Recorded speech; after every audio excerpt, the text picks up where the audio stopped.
shall move to questions without notice. Are there any questions? And I give the call to the Honourable, the Leader of the Opposition. Thank you very much, Mr Speaker. My question is to the Prime Minister. Before the last election, Prime Minister, you promised that Australian families would be better off.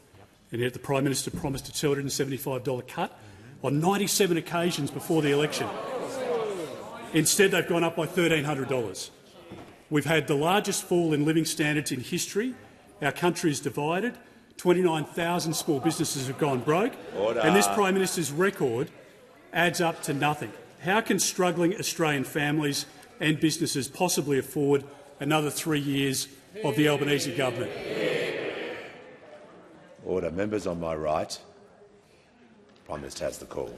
I thank the member for his question, and he speaks about division, the great divider of Australian politics, the great divider of Australian politics. And I noted in his talk to the party room this morning, he spoke about the division in their ranks behind him was what he was worried about, Mr Speaker. He was worried about the undermining from those opposite, picking on Angus Taylor, picking on the Shadow Treasurer. And no wonder those opposite, when asked a question on insiders or on the other Sunday programs, cannot say anything about what their policies are, what the costings are, what their alternative is as they go forward. Mr Speaker, tonight we will hand down a budget that confirms the fact that inflation is going down. We inherited an inflation rate that had a 6 in front of it, was going up. It's now at 2.4 and is going down. We inherited wages, low wages being a key feature of their economic architecture, and now wages have gone up 5 quarters in a row. We inherited legislated tax cuts that were aimed at all of us in this room, not the people we represent.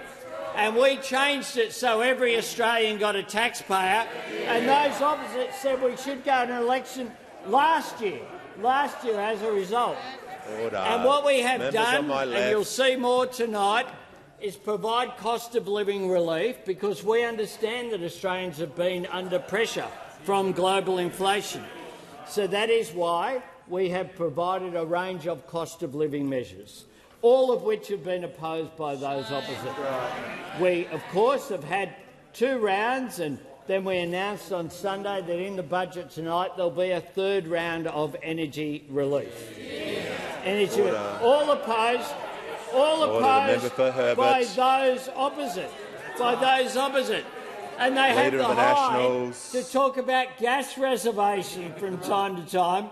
Well, part of the cap on gas and coal was about reservation, was about making sure that the manufacturing sector could have access to that gas, but they've just discovered it as well. They opposed the cheaper medicines policy that we've put in place. They opposed every other measure, including cheaper childcare. They opposed free TAFE and said people don't value it because it's free. Every single measure that has been put forward, they have opposed, because they don't know what they're for, they only know what they're against.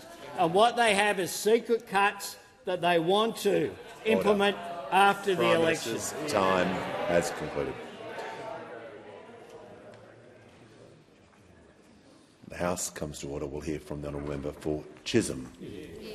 Thank you so much, Speaker. My question is to the Prime Minister. How will tonight's budget continue the work of building Australia's future, and are there any other approaches? Give the call to the Prime Minister. I thank the member for Chisholm for her question. Well, tonight the Treasurer will hand down his 4th budget, and it's a budget that invests in building Australia's future, a budget that helps every Australian with cost of living, which remains our top priority. Because of the hard work that we have done, the Australian people, our economy is turning the corner. Inflation is down, wages are up, unemployment is low, interest rates have started to fall. And we've achieved this the Australian way, looking after each other, working together, not copying from other countries, but investing in the things that work for us. Now, tonight's budget will deliver new cost of living relief to every Australian in every part of the country. Every household and business will receive another $150 off their power bills. Tonight's budget makes record investment in education. We know that those opposite, when they came to office in 2013, their first budget ripped $50 billion out of health and $30 billion out of public education. And yesterday I announced our schools funding agreement with Queensland Premier David Crisafulli. This brings every single Premier and Chief Minister to the table to make sure that every Australian child can have the resources that they deserve so they can fulfil their potential, so they can be not left behind. A really important reform of which we are very proud. Tonight's budget strengthens Medicare, increased urgent care clinics. Instead of the 50 that we promised, we've delivered 87, and we're going to deliver another 50 on top of that. On top of that, we have the $1.7 billion we've produced for increased hospital spending in the next year. On top of that, of course, it's our cheaper medicines policy. Now, we will make medicines even cheaper, just $25, the same price that they were way back in 2004. And this year, Australians will face a very clear choice. Labor's plan to keep building or Peter Dutton's promise to cut everything. We know that the Leader of the Opposition has a record of gutting Medicare, and we know he has a plan to do it again. He has said if you want to know what people will do, have a look at their track record. And we know he's got to find $600 billion for nuclear reactors somewhere. So when he cuts, the Australian people pay. The test for his budget reply is whether he comes clean on what he's going to cut to pay for his reactors. Order. Give the call to the Honourable the Deputy Leader of the Opposition. My question is to the Minister for the Environment.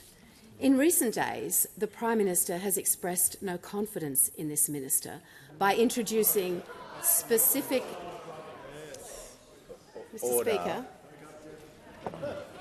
The Attorney-General may not like what is being said, but he shall not interject while the Deputy Leader is asking her question, and out of courtesy to her, she'll be invited to begin her question again. My question is to the Minister for the Environment.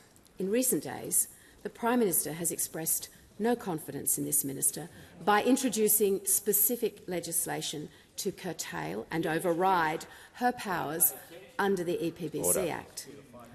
Under the new legislation, does the minister retain the power to stop salmon farming at Macquarie Harbour after the next election? Give the call to the Minister for the Environment and the Minister for Water.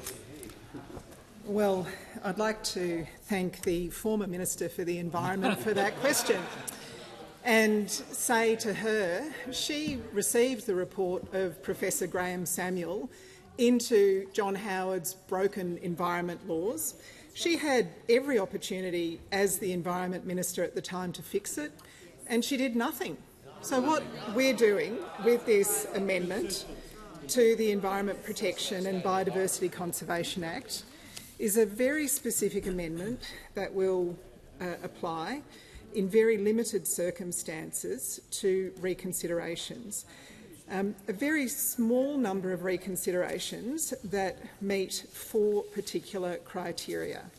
The criteria are that the original decision was not a controlled action if undertaken in a particular manner, that the activity underway is ongoing or recurring, that the activity has been ongoing or recurring for 5 years before the reconsideration application was submitted, and finally, that the activity is being carried on under the supervision of a state or territory government, for example, a state or territory environment protection agency. Under the existing law, as the former Minister for the Environment should know, an activity, including an established industry, could be shut down overnight if an environmental assessment had to commence. The former Minister for the Environment could have fixed this problem. She could have fixed this problem in any way she chose to when she was the Environment Minister, but she didn't. Order. As I said at the beginning of my answer, Mr Speaker, this applies to a very small number of potential decisions. Of the 7,000... I'll listen to the Manager of Opposition Business. Well, thanks, Mr Speaker. The point of order is on relevance. The question asks whether the minister retains the powers. The minister seems to be suggesting that this bill is completely unnecessary and that she does retain the power, but it can't be relevant to the question. Your seat. I'll hear from the Leader of the House. Mr Speaker, the rule on direct relevance applies to the entirety of the question, not just the last few words, and the prelude, the preamble in that question opened it wide up. The Minister was asked a pretty specific question, and I am listening carefully, and she's giving information about the legislation and the characteristics around it. So I just want to make sure she is being directly relevant, and there was a obviously political component to the question at the beginning, which she's also entitled to answer as well, or to address as part of the question. Thank you, Mr Speaker. And as I've said every time I've been asked about a specific determination under the Environment Protection and Biodiversity Conservation Act, if I predetermine something that is potentially litigated before me as a decision maker, that ends us up in court. Just as when the Leader of the Opposition last week said that he had already made a decision about a Western Australian project, the resources industry in Western Australia blanched. They went white because they were so worried about the prejudgment of a potential decision and the fact that they would end up in court as they have in two specific court cases that the Minister for Resources is dealing with right now. Concluded. Order. Members on my right will cease objecting, so shall the Deputy Leader of the Opposition. So we can hear from the member for Robertson. Thank you, Mr Speaker. And my question is to the Minister for Health. How is the Albanese Labor government making medicines cheaper for all Australians, and why is it important to make medicines cheaper, and what are the risks to cheaper medicines? Call to the Minister for Health and Aged Care. Yeah, thank you, Speaker, and I thank the member for Robertson for his question. He knows when we came to government, about 1 million Australians were saying they were either deferring or not filling at all the scripts their doctors were giving them because of cost. And that's why the member for Robertson promised his electorate in the Central Coast we would make medicines cheaper. And, Mr Speaker, we have delivered on that promise. 66 million additional free scripts for Australia's pensioners. We made the biggest cut to the price of medicines in the history of the PBS, down to $30. And we finally allowed doctors to issue 60-day scripts, giving patients twice the amount of medicine for the price of a single script, Mr Speaker. Already, these measures alone have saved Australians $1.3 billion at the pharmacy counter, Mr Speaker, but we know we can do more. And that's why this year we froze the price of PBS medicines for Australia's pensioners right up until the 2030s. And that's why last week the Prime Minister announced that we'll cut the maximum price for general patients even further, down to just $25, Mr Speaker. Now, had we done nothing in this term of parliament, that price would have hit $50 next year, not $25 but $50. So, for example, the 500,000 Australians who are now on Eliquis, a very important stroke prevention medicine, would have been paying $600 a year for that life-saving medicine. Now, next year, with a 60-day script, they'll pay just $150, a 75% saving delivered by Labor, Mr Speaker. But, as the question says, of course, all of this progress is at risk. Now, last week, as the Prime Minister said earlier, the Leader of the Opposition said past performance is the best indicator of future practice, and he's right. So let's look at this man's past performance, Mr Speaker. Of course, as Health Minister, he tried to jack up the price of medicines by up to $5 a script and make pensioners wait even longer to access the free medicines we're currently delivering them by the tens of millions. And this term, more recently, of course, they voted against our cheaper medicines policies and consistently described our measures as wasteful spending. Now, Mr Speaker, as we lead into the election, my guess is that the Leader of the Opposition is now going to put his hand on his heart and promise there will be no cuts to Medicare, Mr Speaker. Cross my heart, hope to die, stick a needle in my eye, Mr Speaker, just like in 2013 when time and time again he promised there'd be no cuts to health. Well, we know there will be cuts, Mr Speaker, and we know Australian patients will pay because that's his past performance, because in his heart of hearts he's never supported Australia's Medicare. He wants an American-style system of using. Before I call the Leader of the Greens, I would like to inform the House that present in the gallery today are participants of the 30th National Schools Constitutional Convention being held in Canberra this week. These exceptional Year 11 and 12 students have been selected from across the nation to explore the Australian Constitution and our system of federation. On behalf of the House, welcome to Parliament. The call to the Leader of the Australian Greens. Mr Speaker, my question is to the Prime Minister. Your government has approved over 30 new coal and gas projects, and now, on the eve of an election and under cover of the budget, you are gutting our environment and climate laws, removing scientific protections against more coal and gas and other corporations, and driving an iconic species to extinction. Prime Minister, after 3 years of broken promises on the environment, why are you now doing what the Leader of the Opposition asked by gutting our climate and environment laws? Give the call to the Prime Minister. What absolute nonsense from the member for Melbourne. Absolute nonsense. The leader of a political party that stopped climate action the last time we were in government on this side of the House. Stopped climate action and, as a direct result, led to Tony Abbott sitting in this chair. That's what occurred. But what my government has done proudly is not just have effective climate change targets of 43% by 2030, but a plan to get there. A plan to get there through our capacity investment scheme, through our safeguard mechanism, by working with business to make sure we get the investment in renewables which is occurring, making sure that we do that. And across the board, the environmental reforms that we've put in place, we are targeting making sure that more of our lands and waters are protected.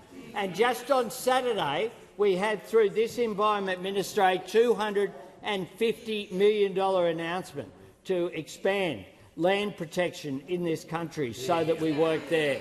Whether it's that or the Urban Rivers program, making sure that we protect that. The work that we've done in the Murray-Darling Basin, making sure that that protection is there as well. Right across the board, my government is one that has led on climate and the environment, led not just here, but in the work that we're doing globally as well. Australia is now out of the naughty corner and back around the table, acting on climate change as part of global efforts and acting on the environment. That's why also we follow the science. And the member refers to the issue of Macquarie Harbour. We have committed $37.5 million to Maugean skate conservation, including the successful captive breeding program, remediation, expanding the oxygenation program in the harbour, which the science tells us is working. What you can't do, and what we will never do, is say we don't care about jobs, we don't care about science, we're going to just back ideology. But those opposite in the Tasmanian Greens have never seen a job they didn't want to destroy. They don't support the Marinus Link project to provide renewable energy from Tasmania onto the North Island. That will make a difference. They're opposing wind farms in Tasmania as well. Right across the board, wherever there's a job, they're opposed to it. Well, what we are as a Labor Party is we will always defend jobs, but we'll also defend sustainability very proudly. Order. The member for Riverina will cease ejecting. Give a call to the honourable member for Bennelong. Thank you, Speaker. My question is to the Minister for Education. What is the Albanese Labor government doing to build a better and fairer school education system? Are there any risks to this? Give a call to the Minister for Education. Thanks very much, Mr Speaker, and can I thank my friend, the best member for Bennelong we've ever had. Mr Speaker, yesterday the Prime Minister signed an agreement with Premier Crisafulli to fully fund all public schools in Queensland, and this is the last piece in the puzzle. This agreement means that now every public school in the country will be fully funded. No government has ever done this before. This is the biggest new investment in public education by an Australian government ever. Ever. It's worth an additional $16.5 billion over the next decade. And it's not a blank cheque. This is tied to the biggest reforms to school education in decades. Real and practical reforms designed to help children who fall behind when they're little to catch up and keep up, help more young people finish high school. And it's bigger than that, because, as we all know, a good education can change lives, but a good education system can change countries, and it's changed ours. Under Bob Hawke and Paul Keating, the number of children finishing high school jumped from 40% to almost 80%, and that was nation-changing. It created jobs and businesses that otherwise wouldn't have existed. And when the Liberals were last in government, they ripped the guts out of public school funding, $30 billion worth. And we're still reaping the consequences of that today, because since then the number of kids in public schools finishing high school has dropped from 83% down to 73%. This is what we have to turn around. It's what these agreements fundamentally are all about. This is real microeconomic reform.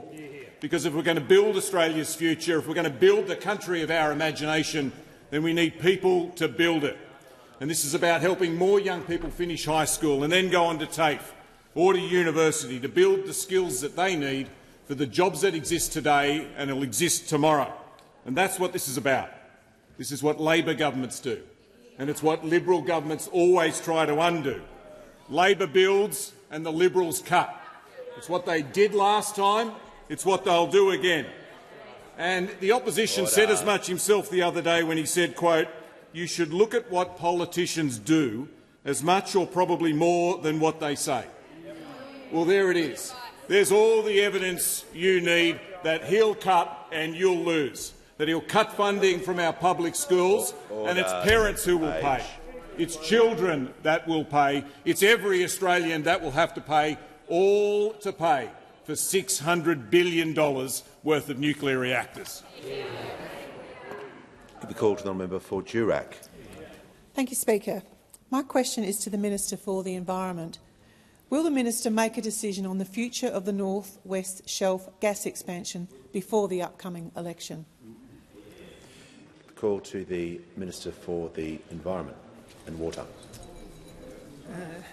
Thank you, Mr Speaker, and I thank the member for Durack for her question. The department is assessing the project in accordance with Australia's national environment laws, which, as we all know, were put in place by John Howard's Liberal government. I have consistently, every single time I've been asked about a decision in this place, said that I don't comment on decisions before me.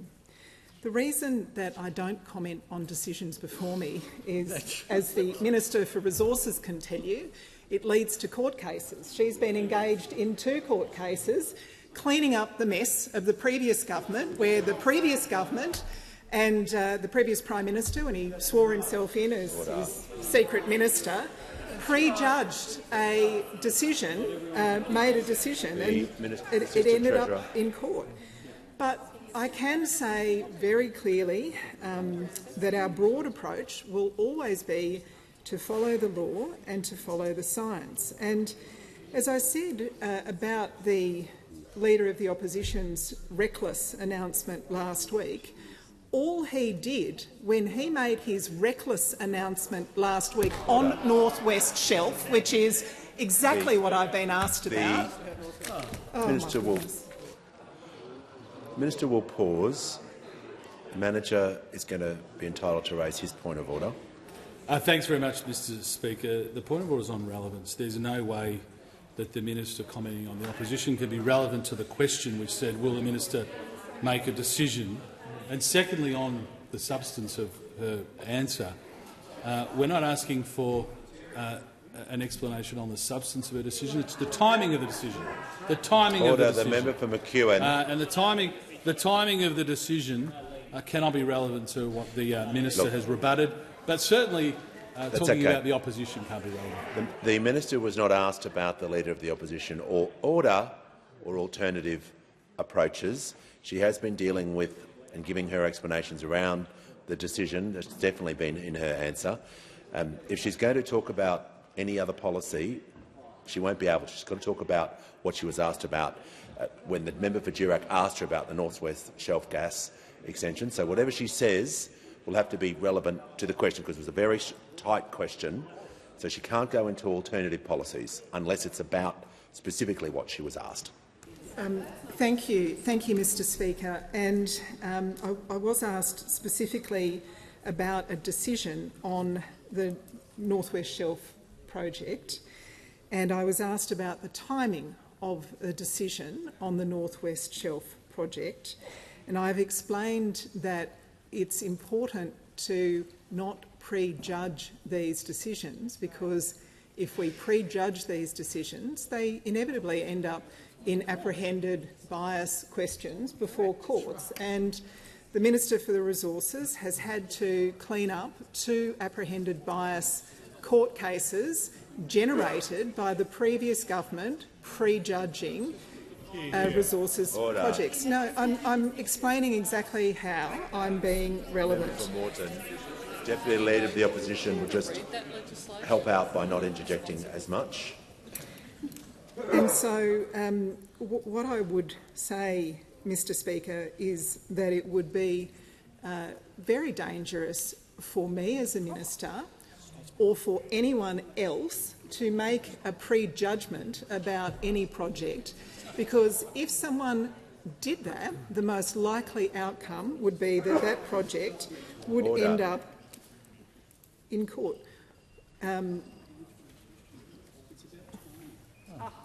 Order.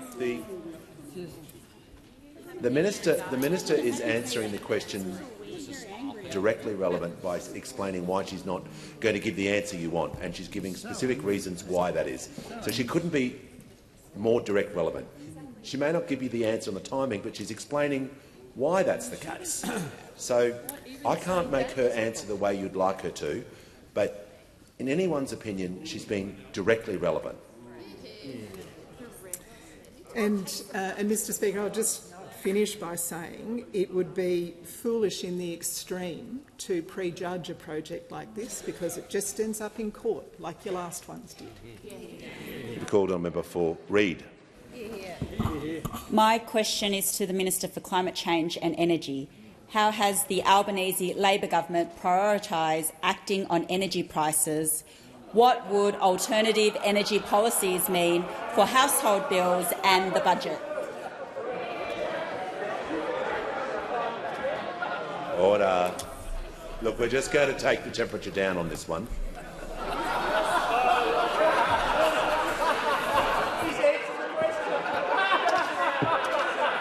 Order. Order. No, it's far too much noise.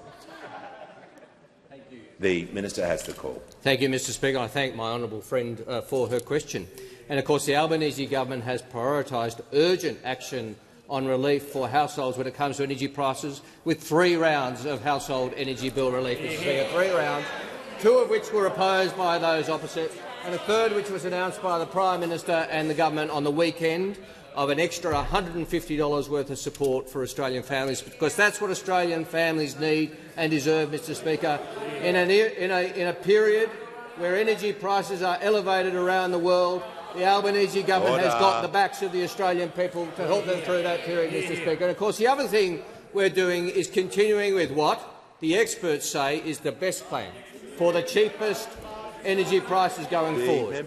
Whether it's the Australian Energy Market Operator or the Australian Energy Market Commission or the Australian Energy Regulator, all three of our expert bodies have said at various points over the last 12 months the best thing we can do is keeping on going with the rollout of renewable energy. New England. The Energy Regulator herself pointed out, Mr Speaker, that in the last quarter of last year there were 23 high-price incidents as a result of coal-fired power outages. We've got to replace that coal-fired power with new, cheap, reliable energy, Mr Speaker, and that is what we are doing. Now, the member for Reid asked me if there are any alternatives, and I can tell her in the House there are. There's one big and expensive alternative, Mr Speaker, and just because the Leader of the Opposition doesn't talk about it anymore doesn't mean it goes away. You've announced it, it's there, it's on your books. You can't run from it now, Mr Speaker. The Leader of the Opposition will have to own this policy all the way to the next election. And this policy will put upward pressure on prices in a couple of ways. Firstly, it will keep that coal in the grid for longer. The Leader of the National Party has talked about it himself. He's been honest about it. So we need to sweat these assets longer. We need this coal-fired power for longer, Mr Speaker. That means more unreliable power and it means more expensive power.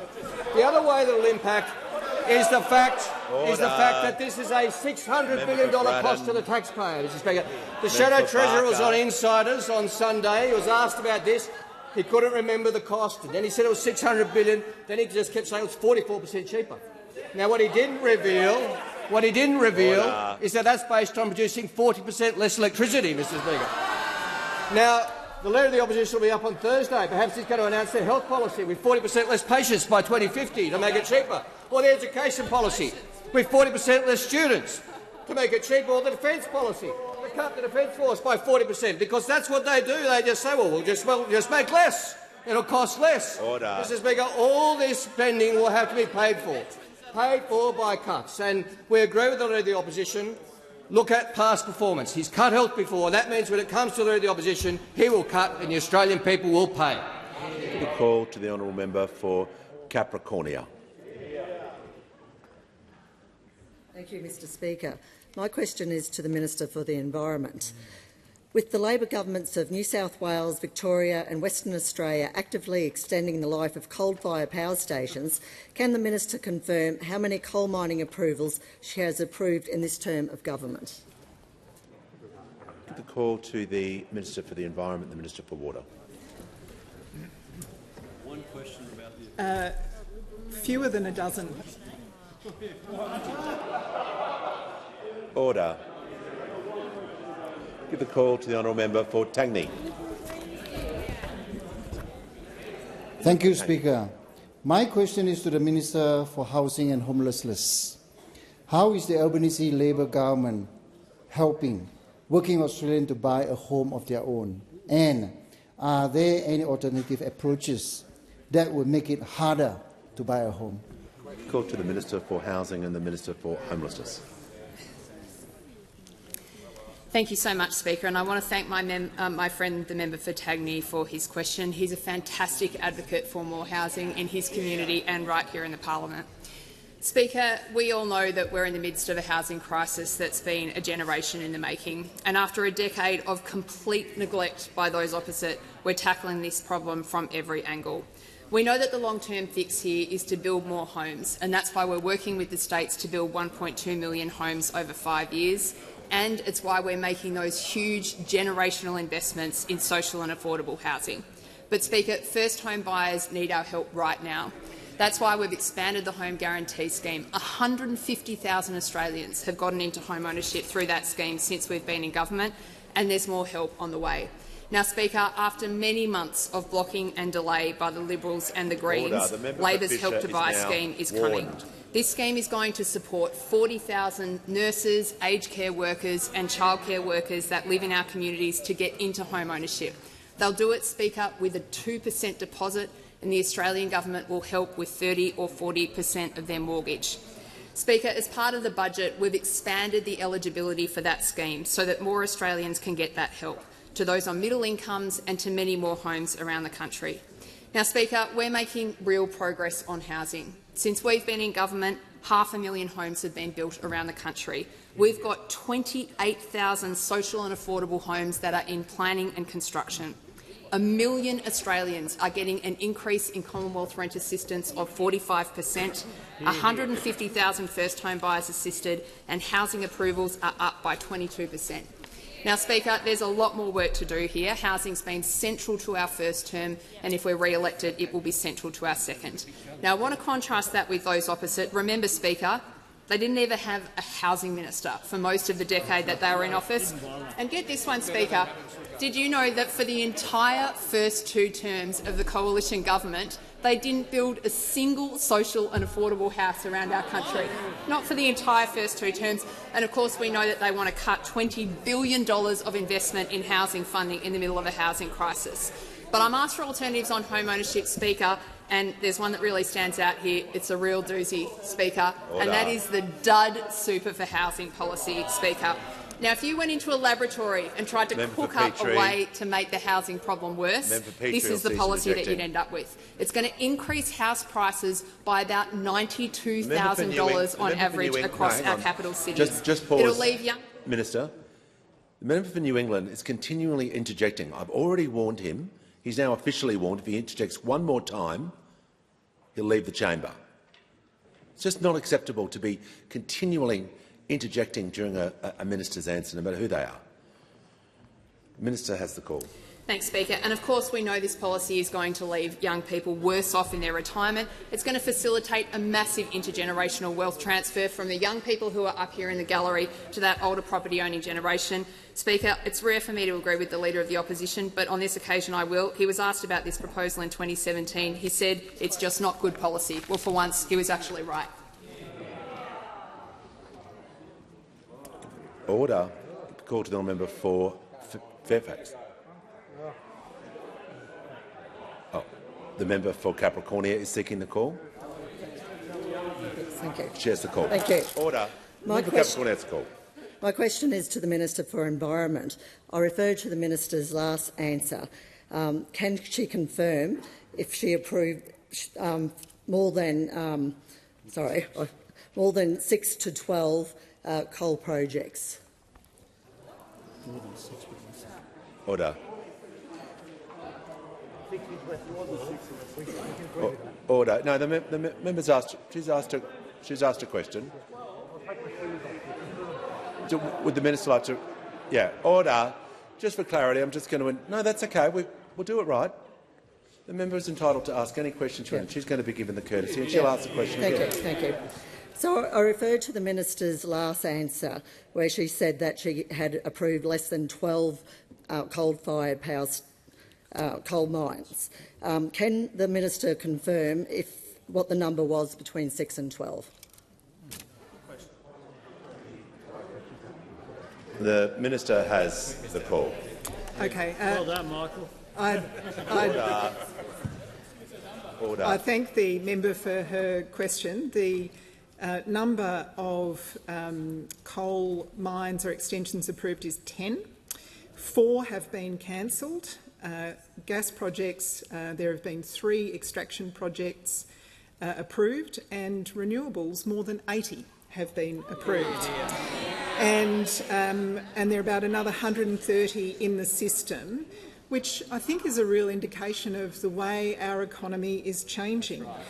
I understand why the Liberals and Nationals are sensitive about this, because they were warned when they were in government that there were 24 coal-fired power stations facing closure, and they did absolutely nothing to prepare for those closures. They did nothing to prepare for those closures. What we have done is see this massive rollout of renewable energy, because that's what the market's investing in. Those opposite used to actually believe in market policies, particularly driving our energy sector. Members on my left. They had 22 energy policies. They didn't land a single one. In contrast, the Minister for Energy has actually seen 15 gigawatts of renewable energy already added to our energy grid. That's more than the Leader of the Opposition's nuclear power plants could hope to achieve in 25 years' time if he spends $600 billion of taxpayers' money, if the state and territory governments agree to allow him to change their laws, if he can find 4 times the amount of water that the coal-fired power stations need to generate electricity. I understand why they're sensitive about it. We are on track to see renewable energy reach 82% of our grid by 2030. And I'm really proud to be part of a government that is doing that. This is one of the biggest transformations in Australian history, and it's on track. And it's on track because we've got a Prime Minister that's shown leadership and an Energy Minister that's delivered. The call to the member for Dunkley.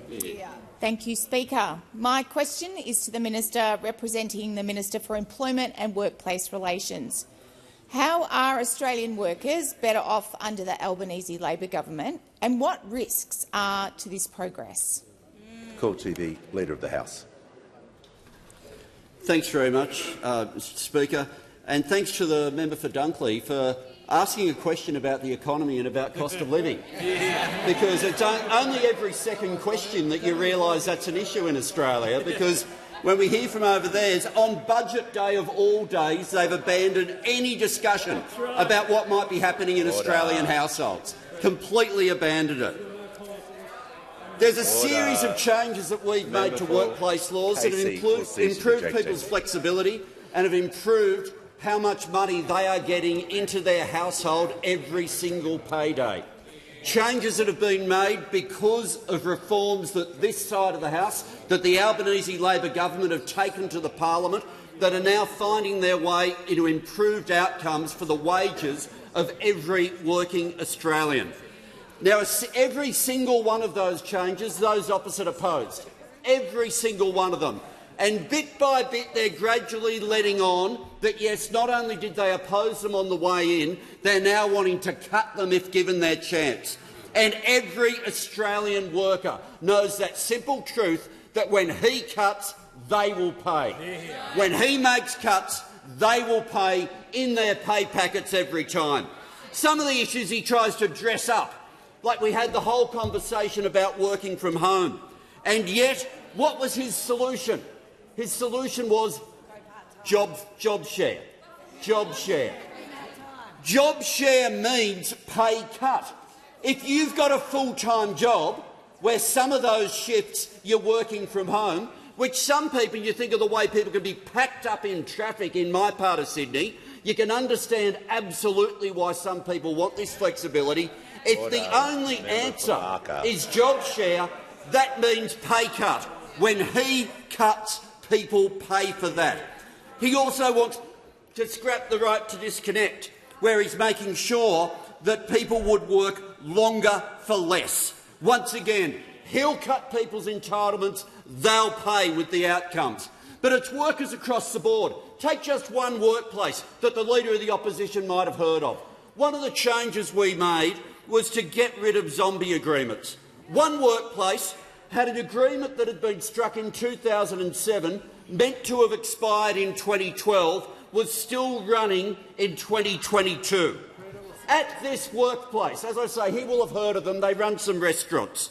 The workers were receiving no weekend penalty rates. Some of the workers were receiving no public holiday penalty rates. Some of the workers were being paid 38 hours but working 50 hours. The company was Merivale, and once again the Leader of the Opposition is making it clear he'll cut and workers will pay. Concluded. Give the call to the member for Kennedy. Prime Minister, your completion of the Great Inland Highway cuts 1,800 kilometres off the round trip to Melbourne, but there's only intermittent connections to Cairns Paradise Coast tourism, and it's 13% of Australia's farm produce. A tunnel would have rescued 400,000 people trapped last month, resulting in 4 deaths. Brisbane's population 1.2 million. Its Olympics get 62 billion. Brisbane tunnels 36 billion. North Queensland gets nothing. Prime Minister, please give North Queensland diversion of the Upper Herbert, the Seymour-Gairloch Bridge, 1 kilometre bridle tunnel, and Queensland governments past and present a kick in the head.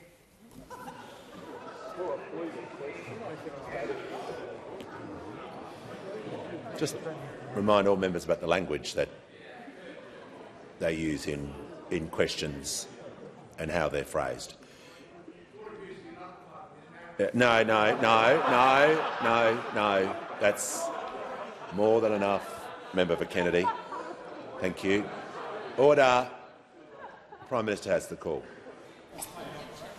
Well, I thank the member for Kennedy for his question and for his strong and sometimes colourful advocacy for North Queensland. And of course, I travelled to his electorate to look at the Olera Creek Bridge with the member, with the Hinchinbrook Mayor, with the Queensland Premier, with the Emergency Services Minister following flooding in February. And one of the things I've been working very closely with the Queensland Premier on as well is making sure that we build back better, that we don't just recommit to have things done exactly the same way, because then you get the same wash away when you have a major flood.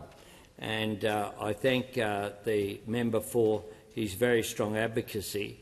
It is expected that there will be further heavy rain in days to come as well. We are contributing over $11 billion to disaster recovery efforts right around the country, supporting long-term recovery. But we're also making important investments in his region of the world. Obviously, the Bruce Highway, the additional $7.2 billion that we've committed to that, taking our government's total investment in the Bruce Highway to over $17 billion going forward. The inland freight route, of course, between Mungindi and Charters Towers, $800 million. And that's important. The Coranda Range Road, west of Cairns, $210 million. The Peninsula Development Road, including the Archer River Bridge, some $220 million. And, of course, the Kennedy Development Road as well, $97.3 million to complete the seal between the Lynd and Hughenden, where I visited with the member for Kennedy. I can announce today that this will allow to progressively seal and widen the road as well in the region around Winton. That will make that possible. In tonight's budget, I'm not sure about standing orders in terms of preempting budget announcements, but there's probably been a few in past days. So tonight, as well, I can confirm that there will be additional funding for the Barron River Bridge, which has been really important in terms of connecting up Cairns to the member for Kennedy's electorate as well. That's been something that we've done in cooperation, again, with the Queensland Government. I look forward to working with the member for Kennedy, as I always have, to deliver for his electorate. We have had record funding in roads, but also there's more to do in energy with the Copper String project, with the employment opportunities in his electorate. The call to the member for Hasluck. Thank you, Speaker. My question is to the Minister for Veteran Affairs and Defence Personnel. What impact have workers at the Department of Veteran Affairs had on claims processing, and are there any threats to that progress that would leave Australian veterans worse off? Call to the Minister for Veterans Affairs and the Minister for Defence Personnel. Well, thank you, Speaker, and I thank the member for Hasluck for her question. It was great to go and visit the Bellevue RSL with her recently for announcement of funding for their new cenotaph, and we went with Trish Cook, the Labor candidate for Bullwinkle, as well, because Bellevue, of course, is changing seat, and it was great to meet with all of the veterans out at the Bellevue RSL. But, Mr Speaker, when we came to office, there was some 42,000 veteran claims in the backlog at DVA that had not even been looked at by anyone within DVA. But as a result of the Albanese government's investments into the public service by employing more staff in the Department of Veterans Affairs and, importantly, converting those staff from labour hire and non-ongoing contracts into becoming permanent public servants. We have cleared that backlog. But of course there are now more claims coming in to the department than there was ever before. And the workforce is getting through those claims because it's able to work faster than before, reviewing them getting them in front of someone within a fortnight and determining those initial liability claims in just a few months. That means that we need to have more support to get these out, get these claims determined, to get benefits and support out the door faster to veterans who need and deserve it, and that's what the Albanese government did. But Senator Hume wants to take the public service back to 2022, when that backlog is what we inherited, and it emerged because there wasn't enough resourcing in the Department of Veterans Affairs. In fact, yesterday she said that that increase in staffing to DVA should be reversed. So we've had the opposition leader saying he wants to roll back the additional public servants under this government. Then they said, oh, no, it won't affect frontline staff. And then yesterday, Senator Hume said she specifically wants to cut back on the frontline claims processing staff in the Department of Veterans Affairs. Well, I say to the Senator and I say to the opposition that only in February the Secretary of DVA said in estimates any reduction in staffing numbers would have a rapid impact on decisions. They would start to sit for longer with the department for allocation and for decision. New backlogs would begin to emerge because there would not be the same number of staff as there is every day now to make those decisions. Veterans would wait longer for those determinations and would not be receiving their benefits. So we would see a return to the bad old days of the previous Liberal government, where we'd see a re-emergence of backlogs, where we'd see veterans waiting and not receiving the benefits that they need, the benefits that they deserve to be able to receive. So I have a message to Australia's veterans, that when it comes to the Leader of the Opposition, when he cuts, you pay.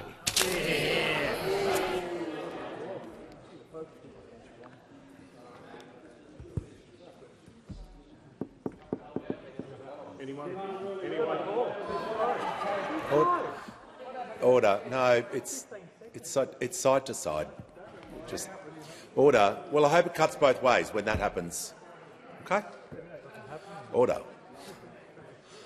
Give the call to the member for Flinders. Thank you, Mr. Speaker. My question is to the Minister for Infrastructure and the Minister representing the Minister for Women. Has the Minister asked her department to identify how much taxpayer money has been siphoned to organised crime through the CFMEU on infrastructure projects, and if so, what action has she taken as a result? Order. Member for Bruce. The Minister for Infrastructure, Transport, Regional Development and Local Government has the call. Thank you. I'll answer that in my own capacity as the Minister for Infrastructure, who is responsible for the agreement that we have between every state and territory on the delivery of infrastructure projects. Be in no doubt, the behaviour that we've seen from the CFMEU is absolutely unacceptable, and this government has taken the strongest possible action to actually deal with it. 10 years, you talked about it, but you didn't actually do anything about it. This government has placed the union in administration, which means, and the reason that some of these issues are now coming to light is because of that. Just the minister can pause. The Deputy Leader of the Opposition screaming across the chamber, other members interjecting, the member for Fisher's on a warning, the member for New England's on a... The minister is answering directly a question that she was asked by the member for Flinders. How about we just tone it down, just listen to what the minister is saying. She's providing information to the House, and she deserves to be heard in silence. She has the call. Thank you. And as I said, that we have taken the strongest action by placing the CFMEU in administration, and some of the issues that are now coming to light are coming to light because it is in administration. and we are dealing with those issues. From an infrastructure point of view, what we did, obviously, we supported this, the appointing of the independent administrators. We asked the Fair Work Ombudsman to undertake a targeted review of all enterprise agreements made by particularly the Victorian branch of the construction division of the CFMEU that apply to the big build projects. We requested that the AFP investigate allegations and work cooperatively with state police to investigate and prosecute any criminal breaches. And we will use our procurement powers to ensure that enterprise agreements on government-funded projects are genuine agreements and that workplaces are free from coercion and intimidation. Really? Really? Order. The minister will pause. The Leader of the House, the Manager of Opposition Business, on a point of order. Well, thanks very much, Mr Speaker. The point of order is on relevance. It was a very tight question. I asked the minister if she's asked her department how much taxpayers' money has been siphoned to organised crime. Not agreements, not cooperation with other agencies. Have you asked your department, has Australian taxpayers' money been siphoned to organised crime? If you haven't asked your department to do so, you're free to say no. Just want to make sure the minister is being directly relevant about the question she was asked. It was a very specific question regarding one element of allegations, but she just needs to make sure that her answer, when talking about the subject matter, is directly relevant to what the department has done and what action she's taken. As the minister who asked, the minister who just interrupted my answer then knows, the Commonwealth does not directly procure infrastructure projects. We do those through agreements with every state and territory. But where the Commonwealth has direct funding and a contracting role, such as with the Western Sydney Airport, I have asked, quite some time ago now, my department to advise me in relation to all of those projects.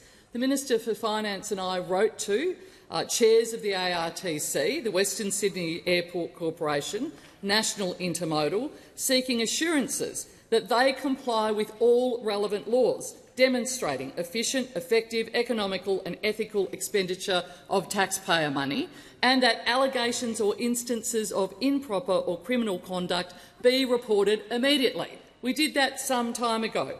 And where the Commonwealth partners with states and territories, we've got a new federated funding agreement. And in that agreement, we embedded new requirements that our funding agreement to prevent these issues from occurring, including emphasising the importance of our delivery partners, making sure they are done ethically. Call to the honourable member for Boothby. Thank you, Mr Speaker. My question is to the Minister for Industry and Science. What is the Albanese Labor government doing to make more things in Australia? Are there any risks to Australian manufacturing? Give the call to the Minister for Industry and Science. Thanks, Speaker, and thanks to the member for Boothby for the question. She knows the importance of manufacturing to our economic and national security. Making more things here will ensure that we can stand on our own 2 feet and weather global shocks in the global economy. Ensuring Australia is a country that makes things has been a central priority of the Albanese government, which is why we stepped up to back the Whyalla Steelworks, which makes 75% of structural steel in this country going into defence, construction and infrastructure. What's good for Whyalla is good for Australia. It's important to keep making aluminium in Australia, which is why we have a long-term $2 billion plan to do just that. We need to invest in new, smarter, more efficient ways to make steel and aluminium, which is why we have another $750 million invested to do just that. Helping exporters by investing millions to promote our Australian-made brand in new and traditional markets overseas. And our $15 billion National Reconstruction Fund, well, that's seen nearly $500 million out the door over the last few months, backing firms to make more here, from heavy mining equipment to cutting-edge quantum technology, standing shoulder to shoulder with Aussie blue-collar workers and Aussie manufacturing, sticking together to forge our own future in the face of an uncertain time. Now, I'm asked about risk, Speaker. Well, those opposite had 3 years to come up with any plan that would show that they could back Australian manufacturing, and they have absolutely nothing to show. The Coalition has no plans because they don't care. Good at pointing out problems, never there with a solution. On everything our government put forward to back Aussie manufacturing, the Coalition said no, just nasty and negative. Why? Because it makes it easier to cut investments in Aussie manufacturing, because they don't have the guts to tell workers now what they will cut. We build, they cut. Member for Fadden. They also want these cuts to fund a $600 billion nuclear fantasy that will cost too much, deliver too little and deliver it too late. But what simply stunned me, Speaker, was the failure of the Coalition to back Aussie steel and aluminium in the face of tariffs just announced. They didn't put our country first. They didn't put Team Australia first. They put their political interest first. And then the Coalition leader had the gall to say, oh, we would have saved Australia from those tariffs. The same mob who couldn't build a commuter car park can now navigate international trade. We stood up for the country. Would they sell it out? We will speak up for the nation. No ifs, no buts. Order. The member for Wannon is seeking the call on a point of order. Thanks, Speaker. I was wondering whether the minister could table the document he was reading from. Was the order? Was the minister reading from confidential documents? Yes, he was. The order. When the House comes to order, we shall hear from the member for Warringah. Thank you, Mr Speaker. To the Prime Minister, 50% of Australia's GDP is reliant on nature, yet the bill that your government is ramming through today will further weaken environmental protections by creating an exemption to national nature laws for a polluting industry. It will reduce accountability and risk pushing the World Heritage valued Maugean skate to extinction. With your government and you as PM already breaking the 2022 election promise to strengthen nature laws, do you accept that there can be no trust this election on commitments on protecting the environment? Call to the Prime Minister. I thank the member for Warringah for her question, but let's be very clear about what happened with our environmental laws. We went to an election in 2022 saying we would have a National Environmental Protection Authority. That legislation passed this House and sat over there in the Senate for month after month after month, while crossbenchers tried to connect it up with a whole range of other issues that were not related to the legislation that was there. Publicly, they did it. This isn't any secret here. That is what they said. They said unless you take action to stop all forestry, unless you do a whole range of things that they wanted connected to that legislation, they would not pass it. And then when the legislation was eventually before the Senate, the crossbenchers, including Fatima Payman, who was elected as a Labor senator but ratted on the Labor Party to sit on the crossbench, made it clear that she would not. Having received under about 0.1% of the vote, said she would oppose that legislation along with other crossbench members. So be careful what you vote for when you vote independent, because you never know what you will get. What you know from us is we will stand up for the environment. The Greens political party held up that legislation and refused to vote for it for month after month after month. If they had voted for it, they could have at any time. Not only did they not vote for it, there were deferrals just like there was over housing legislation, just like there was over so many issues. Them standing in a corner pretending that they had no responsibility. We have 25 votes in the Senate out of 76. I suggest if people want Labor government legislation, they should vote Labor in both houses when it comes to the election coming up. Order. Order.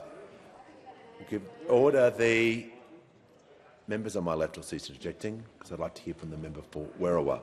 Thank you, Mr Speaker. My question is to the Minister for Social Services. How has the Albanese Labor government helped Australians receiving income support payments? What approaches would leave Australians on these payments worse off? The call to the Minister for Social Services and the Minister for the National Disability Insurance Scheme. Well, thank you, Speaker, and I'd like to thank the member for Werriwa for her question and for her advocacy for families and people in her electorate. Of course, throughout this term of government, Labor has been working hard to support every Australian deal with the global cost of living pressures that they're under, and that includes people on income support payments and, of course, family payments.